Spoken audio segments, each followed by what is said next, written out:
আসসালামু আলাইকুম। Hello everyone. তো বন্ধুরা, আজকে কনফিউশন একটা ওয়ার্ড নিয়ে আসলাম। এটা হচ্ছে আপনার ইভারের ব্যবহার।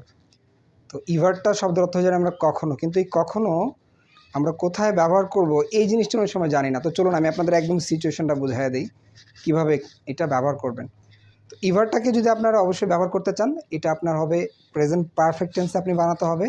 অবশ্যই এটা আপনার ইন্টারোগেটিভ সেন্টেন্সে বানাতে হবে। ঠিক আছে? প্রথমে আমি স্ট্রাকচার বানাই আপনাদেরকে।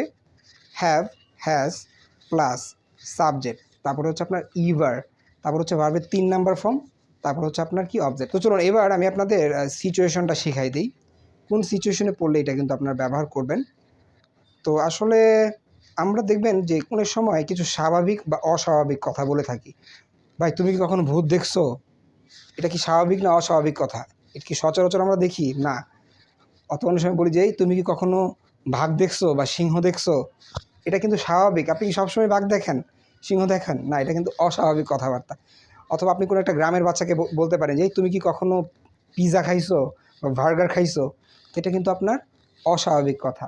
কিন্তু আপনি যদি এখন বলেন এই তুমি কি কখনো ভাত খাইছো, এই তুমি কি কখনো ডালের তরকারি খাইছো, এগুলো কিন্তু স্বাভাবিক, তাই না? এই স্বাভাবিক কথাতে আপনি কখনো ইভার ব্যবহার করতে পারবেন না। যখন আপনি অস্বাভাবিক কথা বলবেন তখনই আপনি ইভারটা ব্যবহার করতে হয়। চলুন আমি আপনাদের কয়েকটা উদাহরণ দিই, তাহলে কিন্তু আপনারা খুব সুন্দর করে বুঝতে পারবেন।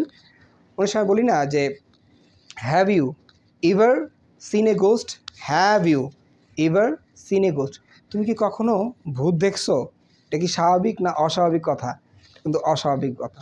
আপনি বলতে পারবেন যে has he ever, has he ever seen tiger? সে কি কখনো বাঘ দেখছে?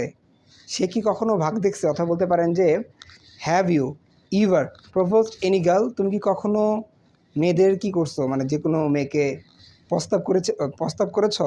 এটা কি স্বাভাবিক না অস্বাভাবিক? আপনি সবসময় কি প্রস্তাব করেন? না, এগুলো হচ্ছে অস্বাভাবিক। যেখানে আপনার অস্বাভাবিক কথাবার্তাগুলো আসবে তখন কিন্তু আপনি এটা ব্যবহার করতে পারবেন। অথবা আপনি বলতে পারেন have you ever killed any person বা এনি ম্যান?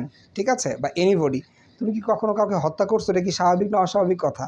এগুলো কিন্তু আপনার অস্বাভাবিক কথা। অনেক সময় বলি না যে have you ever been to London? তুমি কি কখনো লন্ডনে গিয়েছো? I have never been to London. আমি কখনো লন্ডনে যাইনি, তাই না? লন্ডন যাওয়া এটা কি স্বাভাবিক না অস্বাভাবিক কথা? এটা কিন্তু ম্যাক্সিমাম সময় আমরা কিন্তু যাই না। ঠিক আছে? তো এইটা হচ্ছে এটা ব্যবহার, এখানে আপনি খুব সুন্দর করে ব্যবহার করতে পারবেন। তো বন্ধুরা, এটাই হচ্ছে এটা ব্যবহার। তো আশা করছি আপনারা এভারের বিষয়টা বুঝতে পারছেন। তো এখন থেকে খুব সুন্দর করে এটা আপনার ব্যবহার করতে পারবেন। তো বন্ধুরা, আজকের জন্য এই পর্যন্তই। সবাই ভালো থাকবেন। আসসালামু আলাইকুম।